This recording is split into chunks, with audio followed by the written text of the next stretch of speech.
Welcome. The purpose of this video is to... So I know this is a bit of a tangent, but I don't know information about Shane's family. He put in his dad and mom, but not the parents. And so I can prove that he did. I did some cleanup when we got a little confused, but there on March the 10th, 2015, he put in his information. I could send him a message. He probably would never see it. It would show up in the top, right up here by messages. But this individual, Doris, has a lineage that I can flesh out somewhat because there are sources there that give me more. And looking at Bachelor, that's a name that we have in there. And I found one of the parents had a great find a grave, so I added that in and I traced it back, and there's a Brewster, a Rebecca Brewster. And so there you can see that line, and Rebecca Brewster didn't have a further lineage in find a grave. And here you can see what cemetery they're in, and what city, what county, what state. And then if you click on this, it'll give you all the Humphreys that are in that cemetery. And you sometimes can find other relatives that haven't been linked by the system. And so I did that on a few of them, and it went as far back as John. So Susan's I added on, Susan Bachelor, and it didn't go farther back with the parents. You can see the spouse and then the children, so I'll add those on, and they're from Ohio.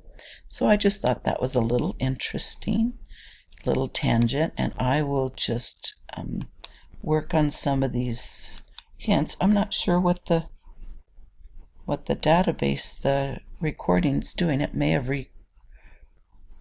have erased everything I had done so far. So Simon Brewster Jr., Reverend Simon Brewster Jr. That's the Humphrey. So I'll just do one or two of these as we're looking at the clock on the record button.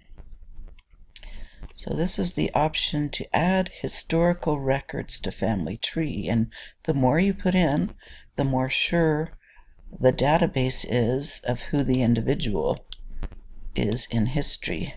And then there's a number that you can take out of that one and quickly find. I could use the other one that I had open, but so it's still working there, and I'll go back and I'll put this in their life sketch in case there's not a biography of them, because it gives a real history of them and shows that we know something about that family. We found their graveside, and it'll pull up. So I just copy this whole thing and I paste it in there. I'm going to pause it in a moment. And I continue doing that for all the sources that are there. I'm going back to remove the tab titles. A lot of blank lines. I don't really care about that. But you can spend $5 and put a tribute on there. So right here at the top, it has these tabs and this information, and that gets copied also. And there's another one that shows where he was married in Connecticut, and it may be the wrong person, but it's real easy to remove these if they get put in incorrectly. So I am going to work on these, and it's just sort of interesting that this person that Wiki told us was related to William Brewster had the name Humphrey. And hope you enjoy this. Have a great day.